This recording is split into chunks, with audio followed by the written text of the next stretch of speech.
Thank you for listening to Depictions Media Radio.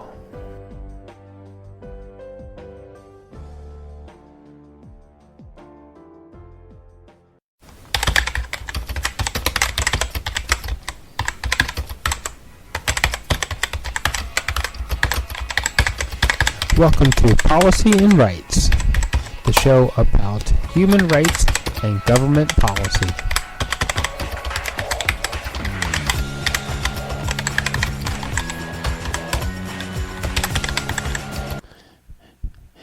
And welcome back, everyone. So we have next a press conference with Minister of Education for British Columbia, Mike Fleming, Dr. Bonnie Henry, and others who represent the British Columbia school system. And they've been trying to come up with a plan to bring kids back together full-time at school for this coming fall of 2020. They have come up with some ideas and ways that to bring kids together in what would be called cohort groups. They could be subdivided into classes and things like that. The plan itself is not exactly met by the BCTF. They still want to negotiate the plan a little bit further. But for right now, let's hear what is being said in the press conference so we can have a better understanding of what might be happening with our young people in schools.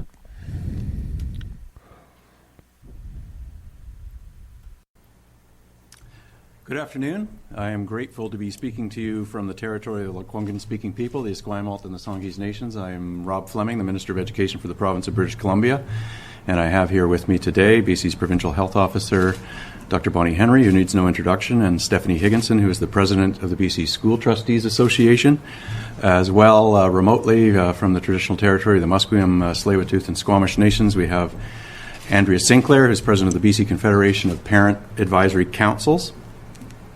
I want to begin by saying that I hope families are having a wonderful, well-deserved break. Students and educators and everyone who's had a very busy school year that we've just concluded in June.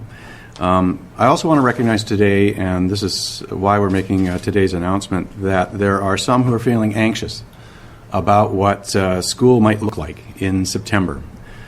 This is why, throughout the pandemic, we've been working closely with teachers, parents, support workers, principals and vice principals, superintendents, trustees, and Indigenous rights holders to ensure that health and safety in BC schools remain paramount.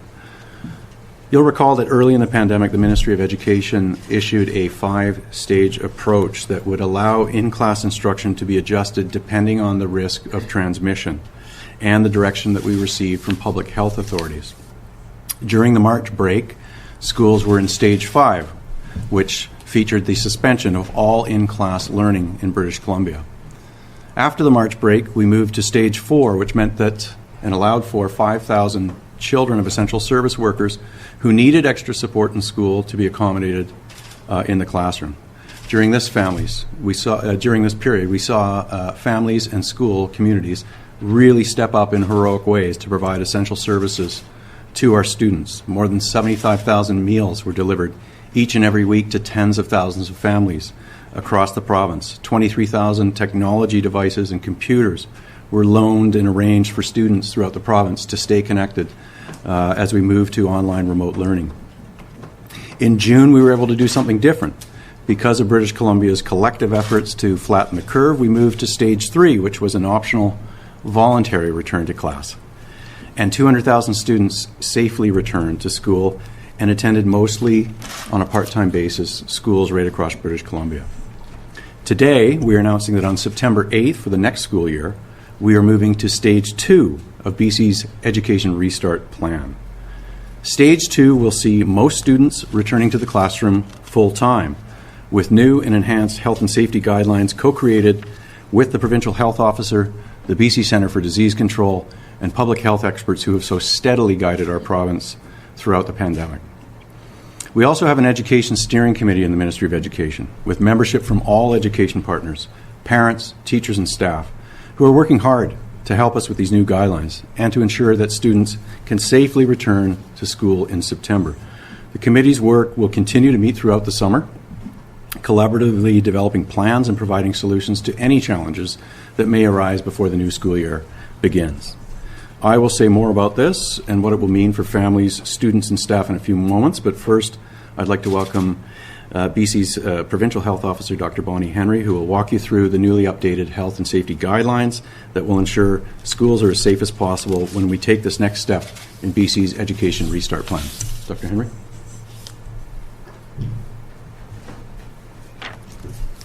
Thank you very much, and good afternoon. As Minister Fleming has said, much work has been done in recent weeks to put those pieces together that will allow all students and teachers, as much as possible, to safely get back to in-class learning this September. This has not been an easy task, and it has been something that has been front of mind since the very beginning of this pandemic. When we suspended in-class teaching, the very first thing we discussed was the need to get children back into those important learning environments as soon as we could safely. We have been working together on the plan since that time. It is a robust plan that I believe puts the health and safety of our children, teachers, and staff at the top of our list of requirements. While we are still in the middle of school summer holidays, I know lots of people, families out there, students and staff, are eager to get back to school this fall, and I hear from many of you on an often daily basis. For students, being in class is about learning, about seeing friends, about getting those important emotional and social supports, as well as an important education. Being back in school is also crucial for the many parents and families to be able to work and to be able to cope with dealing with this pandemic as a community. We know that schools can safely reopen if community transmission is low. And even though we've had an uptick in the last few weeks, we know that we have flattened the curve here in BC, and we know we have what it takes to continue to keep our transmission rates low. And we've taken the measures that we needed to make sure that when we do see cases arise, we adjust our requirements to stop the transmission in those particular places. And that is working. We're seeing that now. A key aspect of a full return to school are what we've created, cohorts, or what we're calling learning groups, that will be created for every school across the province.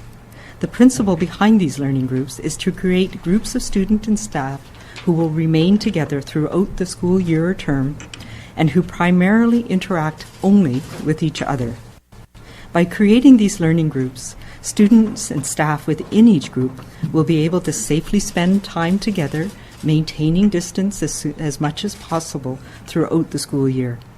And while they may not be in the same classroom, learning groups will be able to connect with each other during breaks in common areas and places like the playground, the gym, or the library, other important learning environments in the school.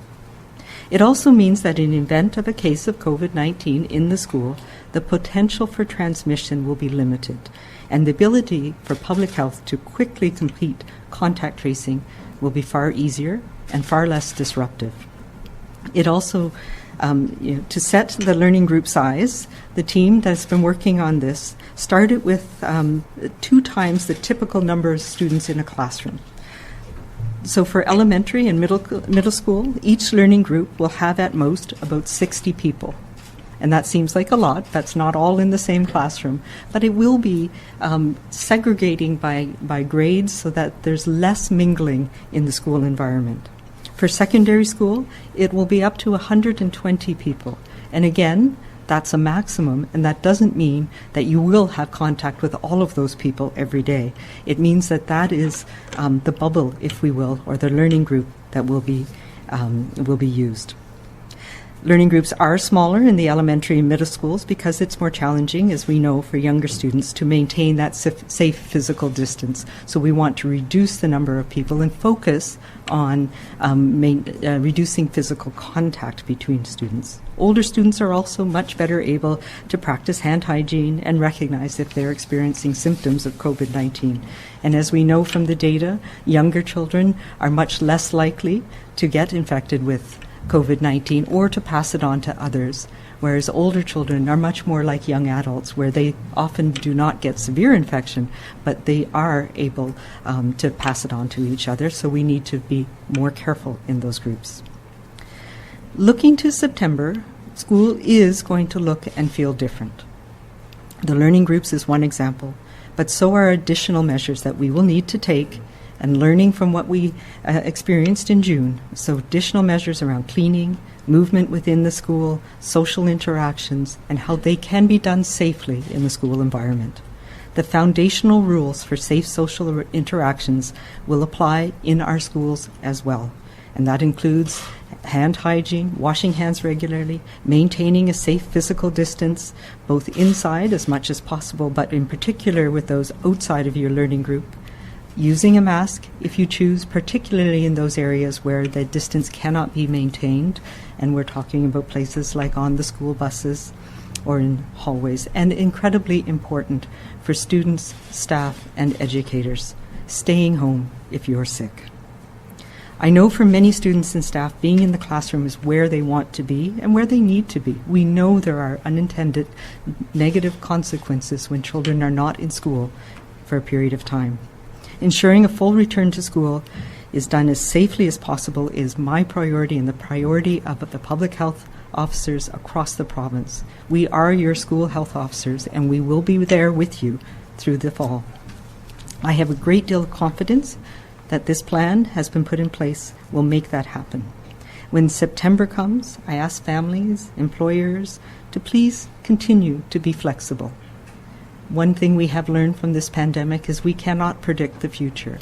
We are planning for a number of scenarios, and if we start to see community transmission that puts this at a risk, we will need to adjust the school schedule as well. There has been a lot of thought and consideration to reopening schools this fall, but as we have done since the start of COVID-19, we'll need to continue to learn and adapt as we go. We do know that cases may occur, and we in public health, the school health officers, will be there and will support the school community to manage any case that does arise and make sure that we can control the spread, as we do with many other communicable diseases that are often in our school system. And we learned about this in June. We learned how to do that, and we know that we can do it safely and efficiently. This new approach and the measures we have in place are not forever, but they are going to be for the coming school year. I do also think it gives us an important opportunity for innovation and for engaging with students across our school system and how we can manage together through this pandemic. We will be monitoring schools closely and ready to step in with any necessary support for the entire school community as needed. This is something all of us in public health take very seriously. We also recognize the importance of schools as a learning environment for our children and our future. This is about moving forward in a way that we can all feel good about and doing it in a way that is safe. Thank you.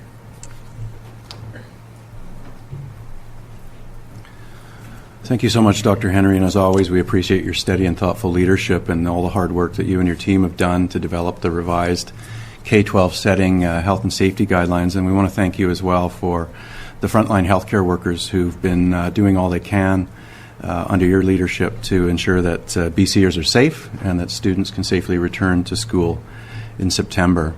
We know that 2020 has been an incredibly stressful, challenging year for families. Lives have been disrupted. We've adapted to a new reality. Employment uncertainty is a feature of many families' lives in British Columbia.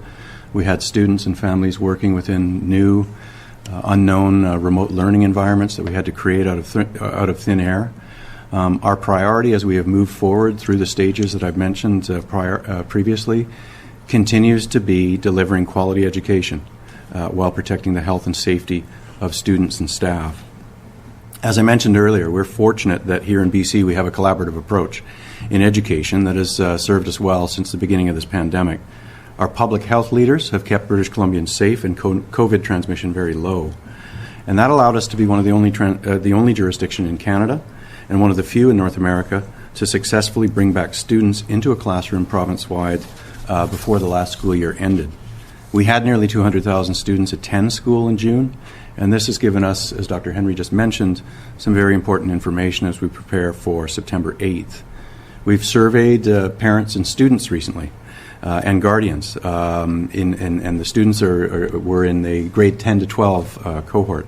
74% of them told us they felt good about the June restart. We know there's a lot more work to do for September 8th. This is what this announcement is about today in terms of giving that direction and allowing for that localized planning and work to be done. But a huge thank you goes out to all the dedicated professionals, the teachers, the support staff, the principals and vice principals, everybody who worked at an exhausting pace through the last school year to be able to communicate with families, to keep kids engaged. Everybody who works in education, in our system, really stepped up. But while educators did a tremendous job to keep kids learning throughout the spring and the early summer, we do know that there's no substitute for in-class learning. And I heard that time and time again from parents, that students and teachers, when they had the chance to reconnect in June, that those in-person connections meant a great deal to students and families and teachers. There's so many young people who need and benefit from a school setting. And some did return to school, as I mentioned, 200,000 students, but many did not. And some of those students will have been out of school, out of a classroom setting for 175 days by the time September 8th rolls around.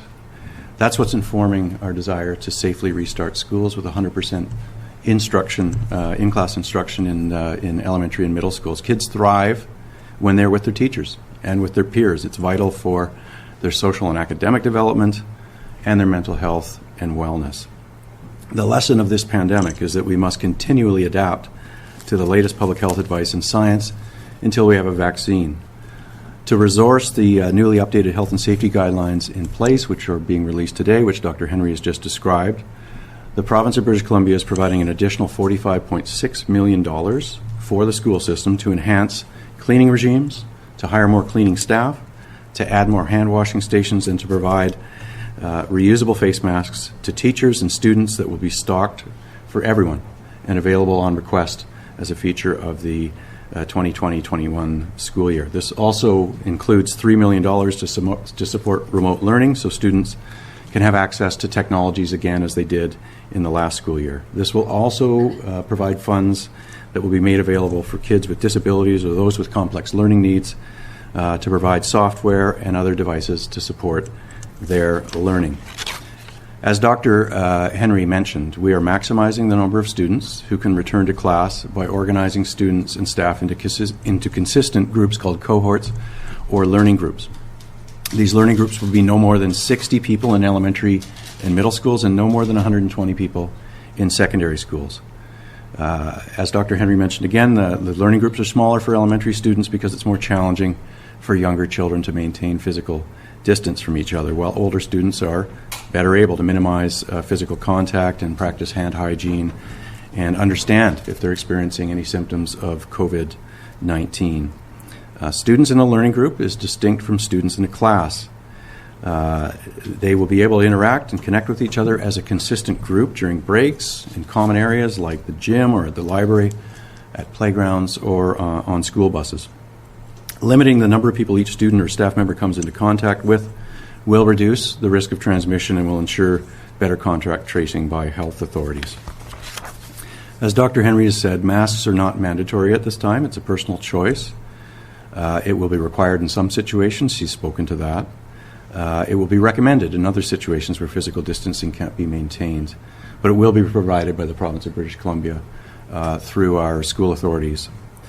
We know some people have concerns, and that's why we're ensuring that reusable masks are available upon request with this additional funding.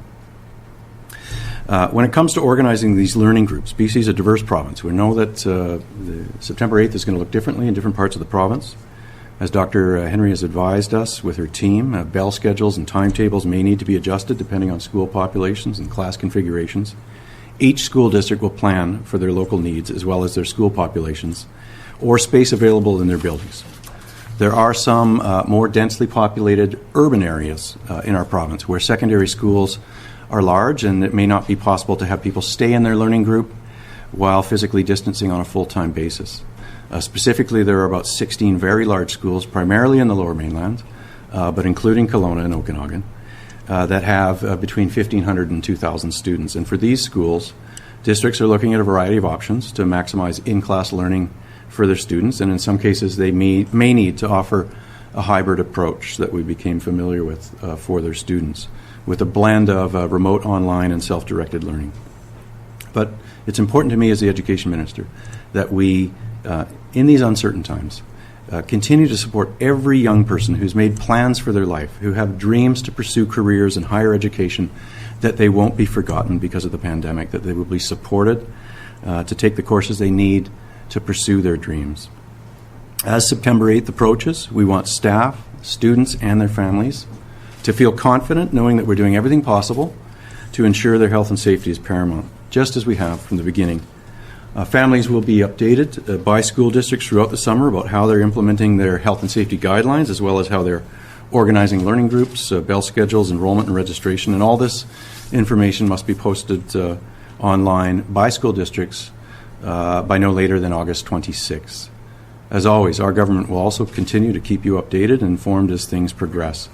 I am incredibly grateful for the exceptional team of dedicated education professionals supporting BC students during these challenging times. I'd like to take the opportunity to thank everyone for your continued flexibility and patience as we get ready to safely welcome most students back in the classroom full-time. And I'd like to thank for her role during these times, Stephanie Higginson, the president of the BC School Trustees Association, who leads a diverse organization of over 300 elected officials who co-govern the education system with the province of British Columbia, who's done an incredible job, and will present on behalf of our organization now. Thanks, Stephanie. Thank you, Minister. Thank you, Minister. Ait Squale, Aikwana Silam Namu, Intapa Stephanie Higginson, Sahit Sanas Nunemo. I'm grateful to be talking to you from the territories of the Lekwungen-speaking people of the Songhees and the Esquimalt First Nations. And I'd like to begin by expressing my gratitude for the hard work that is being done by the Provincial Health Office in British Columbia. Their guidance through this global pandemic allowed BC to be the only jurisdiction in Canada to open classrooms province-wide and allow students to return to school in June, laying the groundwork for this September. And I have to say, as a parent who saw the immediate impact on my 9-year-old when he came home from school that first day, it was a very, very good day in our family. I'm also thankful for the clear direction and collaborative work being done by the Provincial Health Office, the Ministry of Education, and the numerous education employee groups, stakeholders, rights holders, boards of education in developing the K-12 Restart Plan that the Minister and Dr. Henry have talked about today.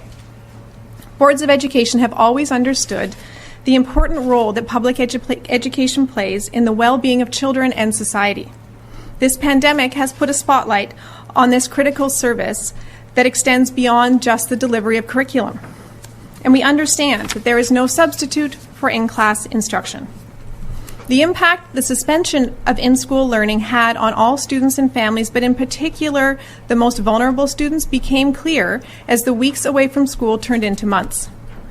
Boards of education will now take these guidelines, as well as the funds provided by the ministry, thank you very much, to ensure that the students are in school for as much time as is safely possible. The use of learning groups will provide a safer environment for staff and students while allowing more students to be in school for longer periods of time, which we know is critical in their social, emotional, and academic well-being and development. The work ahead is going to require support from every corner of the education sector, and we will all pull together as we have been doing since March. It's going to require new and different scheduling at all school levels, as well as deep and thoughtful planning within individual schools and across school districts. It's also going to require patience from families while your local boards of education work to implement to safely implement this new collective normal. Thanks to the rapid and compassionate response of everyone in this sector from March through June, I am confident that we are up to the challenge. It will look different, it will feel different. And all of us who intersect with the education sector, including staff, students, parents, and communities, must continue to be adaptive, flexible, responsive, patient, and kind as we learn to live with and plan for the duration of this pandemic. In the words of a very wise British Columbian, this new way of doing things is not forever, but it is for now. With the information presented today, we now have a clear path forward that allows local boards of education to begin their planning for September. We are fully focused on creating the best and safest schools for students, staff, families, and communities moving forward. Families can expect updates from their school districts about the new health and safety guidelines, as well as examples of school schedules, along with enrollment and registration information by August 26th.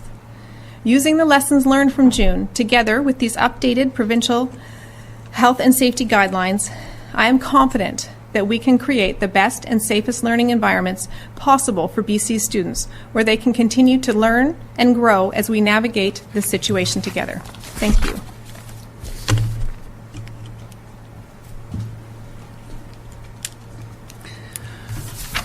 Thank you so much, Stephanie, and I would like to trust in technology now and go to Andrea Sinclair, President of the BC Confederation of Parent Advisory Councils, and ask her to say a few words.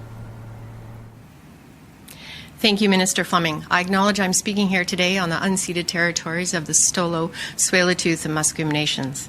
I'm Andrea Sinclair, and I'm President of the BC Confederation of Parent Advisory Councils. BC CPAC is the provincially mandated voice representing parents of over 565,000 children attending public schools.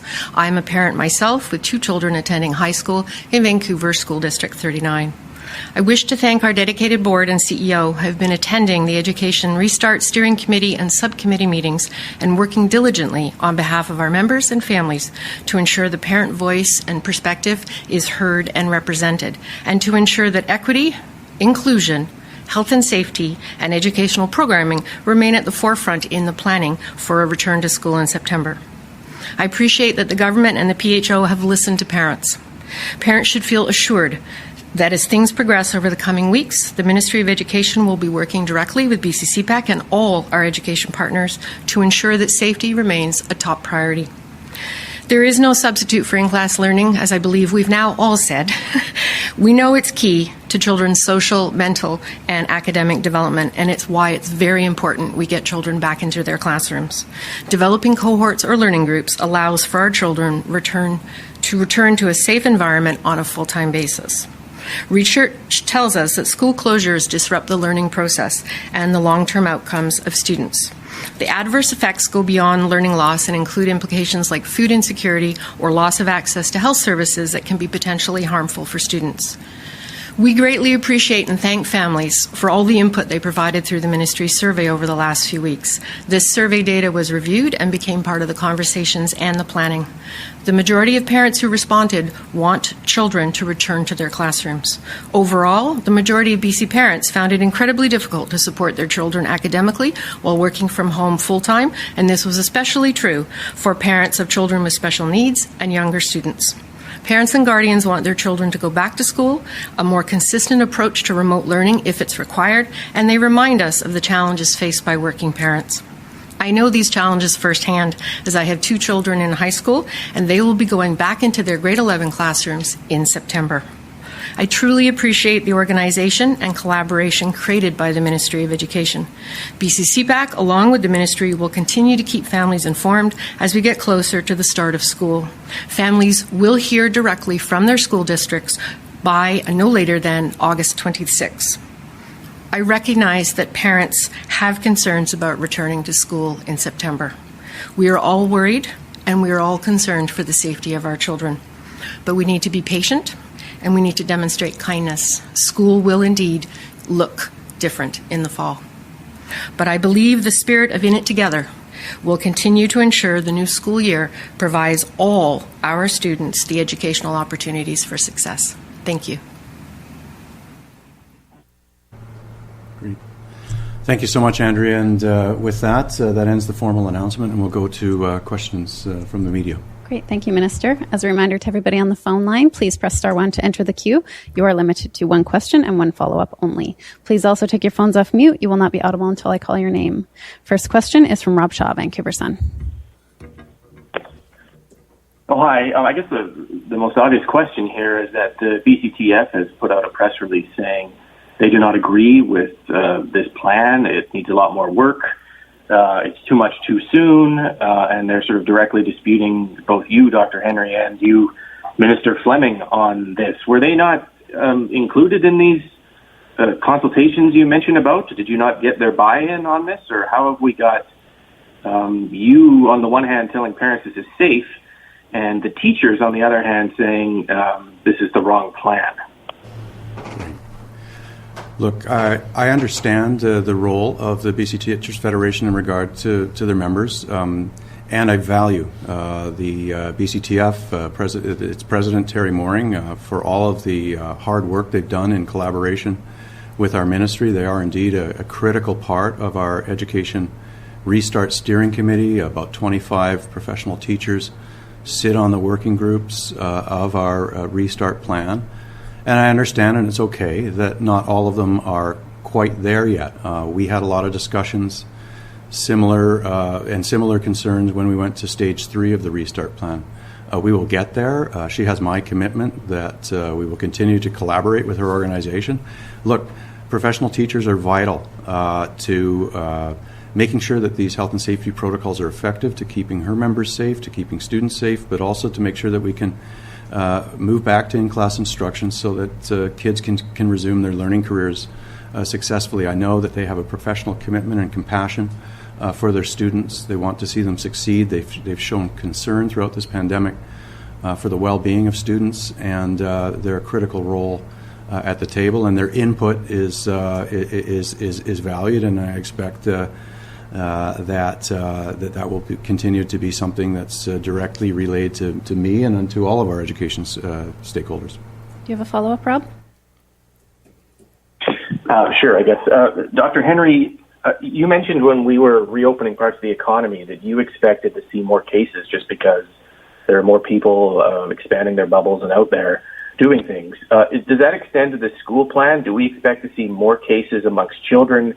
How many cases are going to be okay? Where is the threshold that you will be using as we roll this out to determine not just, when the daily numbers go up and people might start to wonder about those, but in the long term, how we determine how many more cases are going to be acceptable as schools reopen? Yeah, so I don't necessarily expect there to be cases in schools. I think it's inevitable. There probably will be some, but that's not the biggest concern. As we say, it's more as we're opening up society and having more contacts. So that's why we have to find that balance. So this plan is very similar to how we have managed all along, trying to keep numbers small and manageable. So we minimize the potential for transmission, and we also maximize our ability to efficiently find people and make sure that the transmission chains are stopped. So there's no magic number. We did have some experience where there were mostly adults, and we know that it's mostly adults that bring it into a school situation. So we'll make sure that those encounters are done safely. But we've managed that. And there was not transmission to students. There was not transmission widely in any school setting in BC. So we've had a little bit of practice with that, and we will be working very closely with the schools into September and through the fall and winter. I will say as well that there's no specific magic number. As we've said all along, it's a balancing of the numbers of contacts and the safe contacts, so keeping safe distances, making sure that if we can't, that we're wearing a mask, having our layers of protection in place. And that's what will get us through the school year as well. I'm much more concerned about if we have cases that are popping up that aren't connected. Right now, we do have an increased number of cases, but we're able to link most of them to exposure events that we've had in our community, and I expect that will continue. But I will say as well, it is the fact that everybody in BC has done that, has taken this seriously, has made our community transmission rates very low, that reaffirms how safe it is to start things like the important in-classroom instruction that we have for our young people. And we can't say this enough. We have monitored the unintended negative consequences of a number of the measures that we've put in place in BC, and closing of schools has consequences that can be lifelong for some children. We know that children who have fallen behind may never make up. Both the economic and the educational impacts of that for them and for their families and their communities can last for many, many years. We know that there's been an increase in anxiety, there's been an increase in mental health issues with young people, the number of people calling Children Helpline, the families that have had challenges in managing with children at home. We need, schools are essential to our, not only our economy, but to our society and our community. And this is our safest way that we can move forward. Next question is from Richard Sussman, Global News. One of the concerns raised by the BCTF and many parents is around this idea of physical distancing. So will there still be thought given to smaller classrooms, and how possibly can kids ensure distance in the existing infrastructure? Yeah, so there are many different ways of doing that, and each school district might be slightly different depending on the physical structure and the numbers of students. But yes, we are focusing, as we did in June and as we are in other settings, on the younger children, not physical contact. So stopping physical contact. The concept of 1 meter or 2 meters is something that young children are not that good at figuring out, but they do understand the concept of, keeping my germs to myself, not touching my friend. So those are the concepts that we're working with. Older children, of course, young people are able to maintain their physical distancing, are able to recognize when they're in those situations where they need to wear a mask, for example.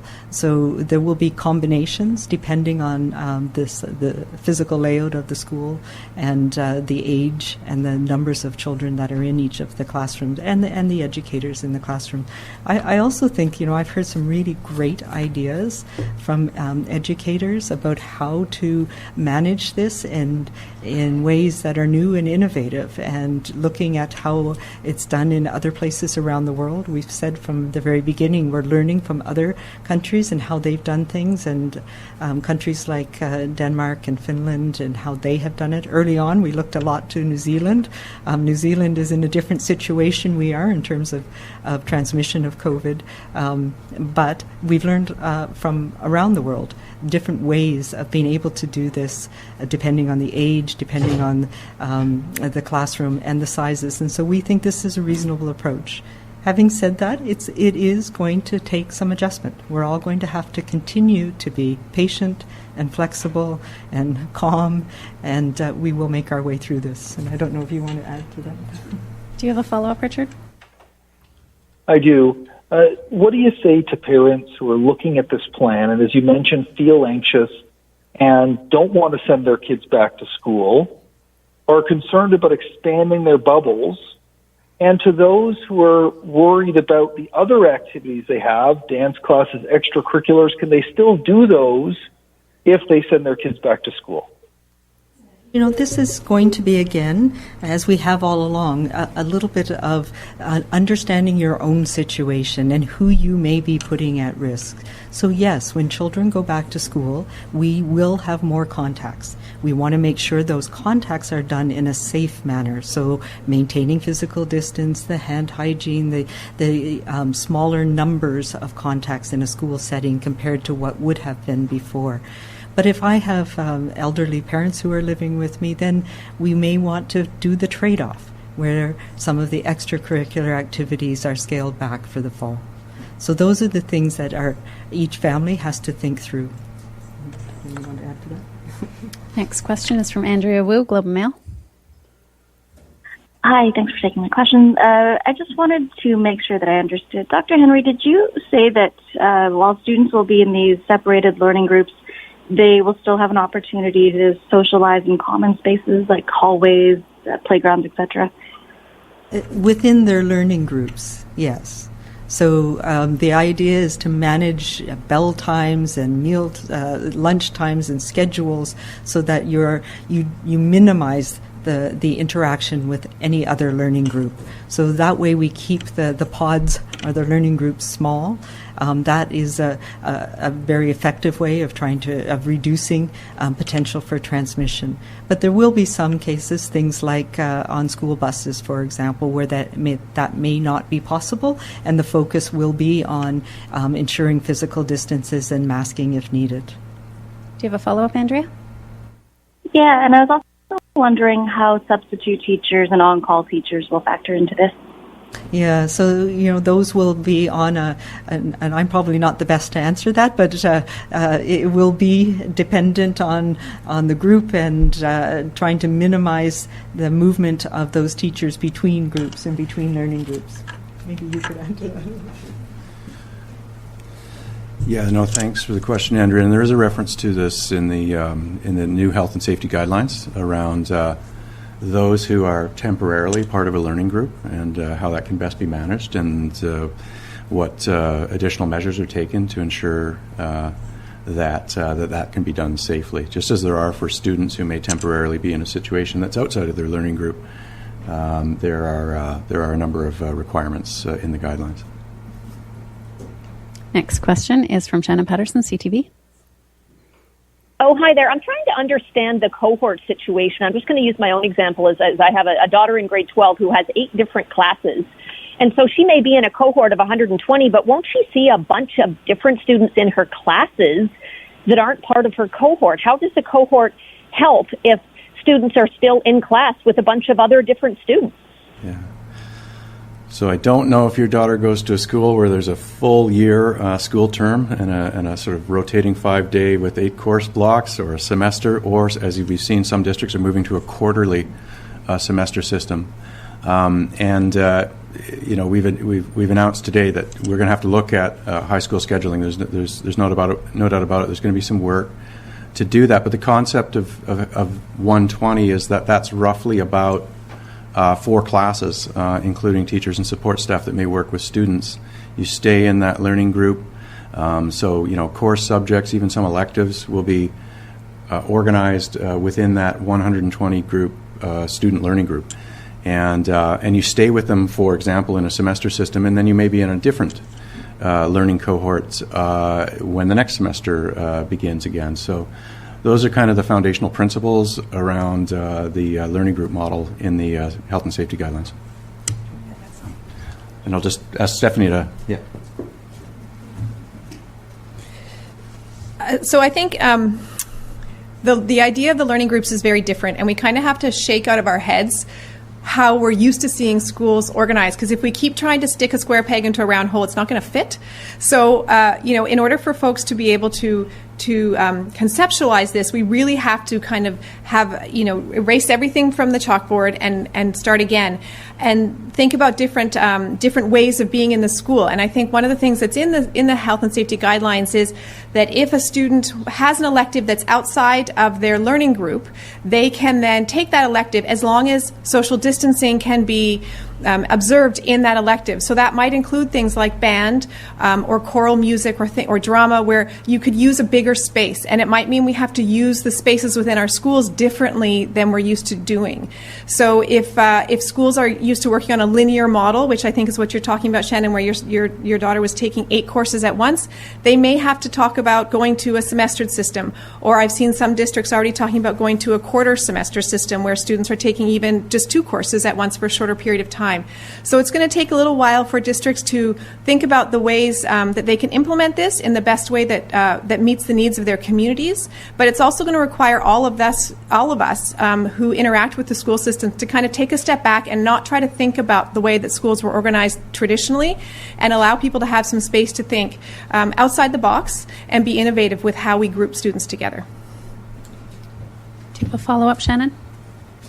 I do. What is the protocol if a child or a teacher tests positive for COVID-19? Will parents be alerted? Will everyone in that class automatically be tested for COVID or be asked to self-isolate? It will depend, and public health will be part of that. So we do have protocols for it depends on where the source of infection was, whether it was in the school setting or not. So it depends on the investigation that's done by public health. But, the worst case scenario would be that entire cohort would be asked to self-isolate and be monitored and tested. That would be sort of the extent of it, and why we've gone to this cohort system, because that's how we could manage it effectively. If it happens, as we've seen in other settings, where the exposure event was outside of the school setting, then that individual may be removed from the setting. But if they weren't sick in the school, then it may not have an impact on the other people in the cohort. So it really depends on the situation. And yes, public health will be working closely. Our medical health officers are the school health officers, and they do have relationships across the province with schools, and they will be ensuring that the school community is informed and kept up to date on everything that's happening. Next question is from Zara Premji, CBC. Hi, thanks for taking my question. I think this is going to be for Minister Fleming. So what sorts of aids will be given to those teachers who are feeling uncertain about returning to the classroom and basically they don't want to, but their livelihood now depends on it? Right. A couple of things. I mean, one is we recognize that a substantive announcement like this, giving overall direction and a new health and safety protocol, will take some time to digest. Teachers are represented by local teachers associations and their union. We'll continue to work with them to provide answers to the questions that they undoubtedly will have.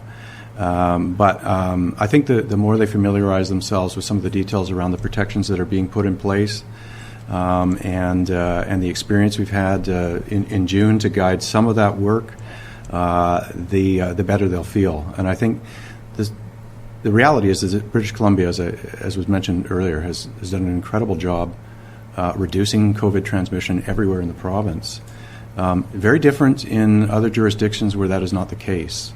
You've heard Dr. Henry talk about how we have to have a safe, responsible summer to allow for the strongest restart to school possible come September 8th, and that's the most critically important thing for us. But within the school, there are a number of barriers around reducing COVID transmission to protect students and staff. We have certainly listened to teachers around some of them having a preference for masks and even face shields as part of how they would like to work in a school. We'll continue to listen to ideas that teachers might have as they digest the new guidelines, and we'll keep working with them. Do you have a follow-up, Sarah? Yes, please. So for those students now not comfortable in returning or perhaps are even immunocompromised, how will their education be maintained if teachers are in the classroom? Now are they going to have to self-direct because they're not going to have that online learning if their teacher is teaching? So for an immunocompromised student, we will have some specific guidelines about that from the BC Centre for Disease Control shortly. But as was the case in May, parents will need to take their child to their family doctor and work with the school community about what a learning plan might look like for that student. In some cases where they're truly immunocompromised, it is best for them to learn in an alternate environment. It could be within a school that's an isolated space. It could be at home. But look, we're mindful of making accommodations for students. It's critically important for us to connect all students in British Columbia, no matter what their circumstances are, to a return to learning this fall and this next school year. Next question is from Lisa Euston, News 1130. Hi there, Dr. Henry and Minister Fleming. You mentioned Dr. Henry, or maybe Minister Fleming did, about music returning, choral band, or maybe it was Stephanie, I'm not sure who. But how is that going to work when we know that singing is one of the places that, spit spreads, essentially? So I'm wondering, how will things like that work in drama when kids are moving around? How will that work within this situation? Yeah, those are things that we're continuing to follow. There's a lot that can be done in small groups with distancing, particularly outside. And so those are the things that individual schools will have to look at. So it may not be possible to offer it everywhere, but we want people to look at. Some students only learn, or an important part of their learning is through music or sports. So we need to have some of those opportunities available for children, but it needs to be done in a way that minimizes any risks. And taking things outside is one way of doing it. There are other options as well, having a bigger space, smaller numbers, making sure equipment's not being shared. So those are some of the things that we'll be looking at. Do you have a follow-up, Lisa? Yes, I do. I'm wondering what kind of screening process there's going to be for students and teachers arriving during the day, and just how people can wrap their heads around their kids being around 60 or 120 students, and for that matter, the teachers and staff, when right now, we're being told that we can only have 6 people when we go out for dinner. It just seems so much to wrap our heads around. Yeah. So this, I think we need to think of it more like a workplace where we take precautions, but we have our work bubble as well, and we make sure that we're not having contact as much as possible, but also reducing the numbers of people that we're encountering. So it is a balancing, and we've said that all along. It's trying to find a mix that allows for the important social interactions that are needed in the school setting, but minimizing risks of transmission. So that's how we're going to be going through this. And I'm sorry, I forgot the first part of what you said already. Did you want to repeat that? Well, ensuring people aren't there sick. Oh, right, the screening people. Yeah, so this was something that was started in June and is actually quite effective. So it's basically parents or students and themselves, all staff, every day attesting, going through that list of potential symptoms and being sure that they don't have those, and children being screened for symptoms, asked if they're okay, if they're feeling well when they enter the school every day, minimizing the people who are coming into the school, so parents wouldn't be taking their children into the school, making sure that we have the learning cohorts being the group of people that people have contact with. Very similar to what we're doing, for example, in the healthcare settings, where we're reducing visitors, reducing the number of people who are actually physically in the setting as well. So there will be a screening process every day for everybody who's going into the school system. We have time for one more question, and that is from Keith Baldry, Global News. Hi, Dr. Henry and Minister Fleming. Just going to pass on some questions getting from social media. I assume if you're just sticking to your learning group that inter-school sports are off the table. Is that a correct reading of that?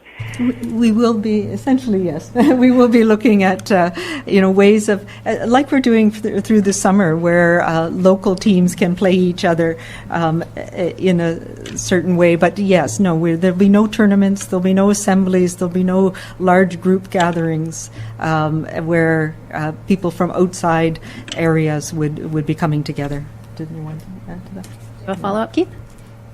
Yes, I've just received some notes from parents of immune-compromised children who have serious underlying health conditions, basically who did not attend school in June. They sat that one out. What is the advice for them in terms of what they should be doing?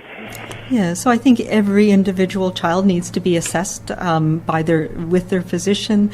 We can't blanket say. It depends on what the immune condition is. And yes, they need to both work with their medical team, but also with their school team to make sure they get the appropriate learning plan for them. And as Minister Fleming said, that might be in school setting, it might be in a home setting, depending on the situation, the individual situation. Sure, please. Just from an operational perspective at the local school district level, I think it's important for folks to remember that we've always had immune-compromised children. What we have now is perhaps another layer and another category of them. So school districts have always had processes and protocols in place to ensure that they could accommodate their immunocompromised children.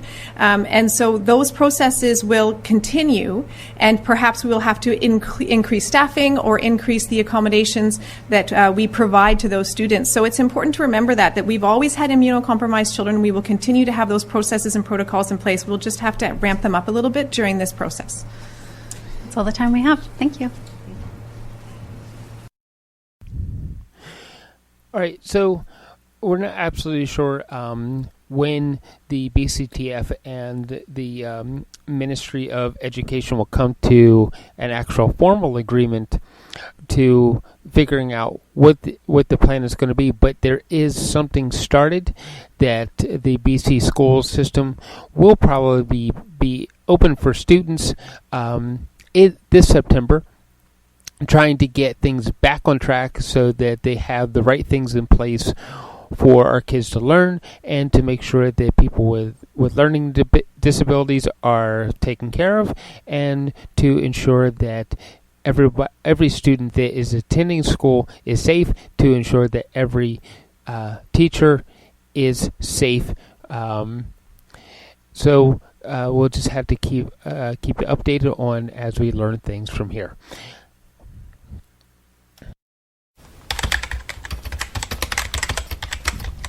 Thank you for listening to Policy and Rights here on Depictions Media. Please do find the subscribe button anywhere on your screen. Click it so you can receive continued updates as we release them.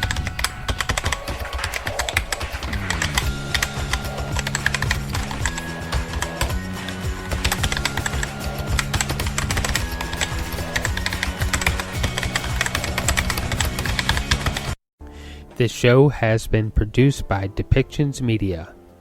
Please contact us at depictions.media for more information.